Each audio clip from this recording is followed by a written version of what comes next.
As eleições municipais deste ano é o tema do Band Cidade Entrevista deste sábado, que recebe aqui no estúdio o cientista político Carlos Santiago. Bom, Carlos, agora vamos falar um pouco sobre as propostas dos candidatos.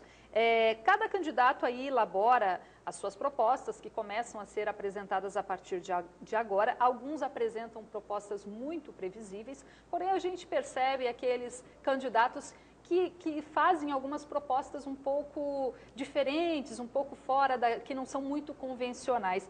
Como é que o senhor avalia essas propostas fora um pouco do convencional? O senhor acredita que é pura utopia ou, de repente, são propostas que poderiam realmente ser colocadas em práticas, porém, falta representatividade do partido? Eu acho que o grande problema é não cumprir aquilo que está estabelecido em lei. Nós temos uma lei orgânica, que é uma espécie de Constituição do município, que diz claramente qual é a missão da administração municipal, né? Cuidar da água, cuidar do transporte coletivo de forma decente e eficiente. Serviços cuidar básicos, da educação, né? Proporcionar creches para todos os alunos, para essas crianças. Diz ainda que para cuidar da questão ambiental, para cuidar dos nossos igarapés, para cuidar da mobilidade urbana, dos idosos, dos deficientes. O problema é que as administrações vão esquecendo isso e vão criando novas formas de agradar a sociedade, que acaba desfocando um pouco do seu compromisso básico, né? Então acabam ingressando em propostas que acabam não se realizando e nem realizando aquilo que é estabelecido pela Constituição do município de Manaus. Nós temos aí, por exemplo, o plano diretor da cidade de Manaus sendo discutido pela Câmara Municipal de Manaus. E esse plano diretor, por incrível que pareça, nenhum dos candidatos à prefeitura de Manaus hoje está participando ativamente, né, da confecção e da discussão que está ocorrendo na cidade de Manaus há 2 anos. Nenhum desses candidatos eu vi participando ativamente disso. E são possíveis administradores da cidade de Manaus que irão implantar tornar real aquele que é o plano que diretor define, né, o futuro da cidade nos próximos 10 anos. Exato. Ou seja, se ele não ser aprovado com responsabilidade, a gente pode criar um problema para os próximos 10 anos. Exatamente. É uma diretriz, é uma forma de consolidar Manaus daqui para o futuro. E essas propostas, esse programa, essas metas, essas ações não estão sendo acompanhadas por nenhum desses candidatos. Então, o nosso problema não é, acho que, trazer proposta não, porque já existe na Constituição Municipal, na Constituição Federal, na Constituição do Estado, em leis que são aprovadas quase que diariamente pela Câmara Municipal de Manaus. Eu tenho um estudo, por exemplo, que demonstra que a maioria das leis que são aprovadas pelo Legislativo Municipal não são efetivadas. São leis que gastamos muito recurso com os vereadores, gastamos muito recurso para aprovação, para constituição de assessores, para propositura de leis, mas quando sai da Câmara e que é sancionada, elas não são efetivadas. Não existe ninguém cobrando absolutamente nada. O Ministério Público não cobra a efetivação dessas leis. O poder executivo não age como o poder de polícia. E aí fica a sociedade sem um amparo. E outro dado, talvez uma crítica também, é o próprio cidadão, que também não cobra do poder público e das instituições como o Ministério Público que haja para que essas leis sejam de fato efetivadas. E ficamos todos nós órfãos de ações que já está na lei. Então, sempre nesse período, tem sempre propostas, um tanto se colocando como ousada, mas dizer que tem que colocar água na casa de todo mundo, dizer que tem que fazer creche para todas as crianças, dizer que tem que ter educação com qualidade e salários bem pagos, isso é óbvio. O básico já é obrigação. Isso é uma obrigação. Se cumprir isso, já estão no caminho certo.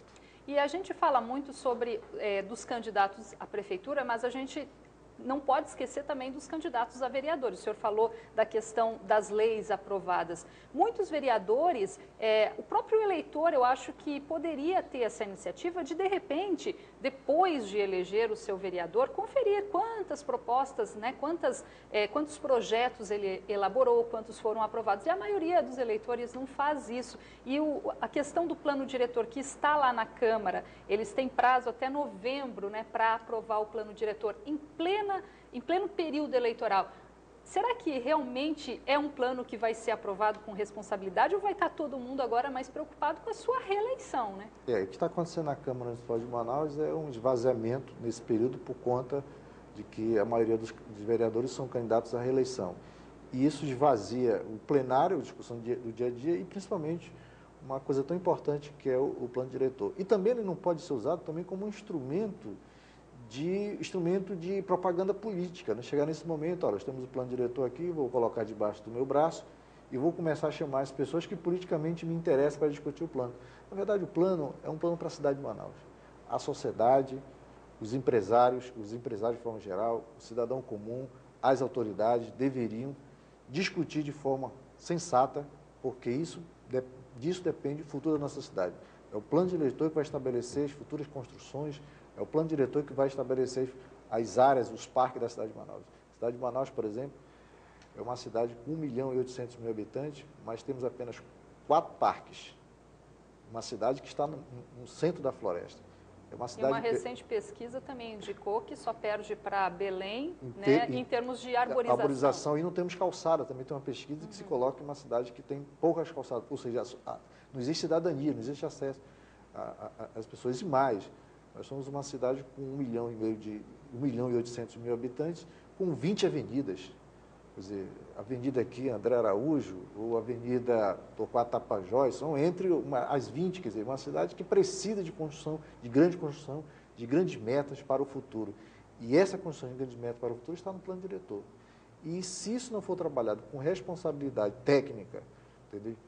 Nós certamente não vamos efetivar. Vai ser mais uma lei morta na cidade de Manaus. É a questão do planejamento que, infelizmente, a gente percebe que muitos candidatos, depois de eleito, não se preocupam, né? A preocupação, a imagem que se passa é que eles estão mais preocupados em fazer obras de visibilidade do que preparar um planejamento para que essas obras possam ser executadas a longo prazo e não só a curto prazo.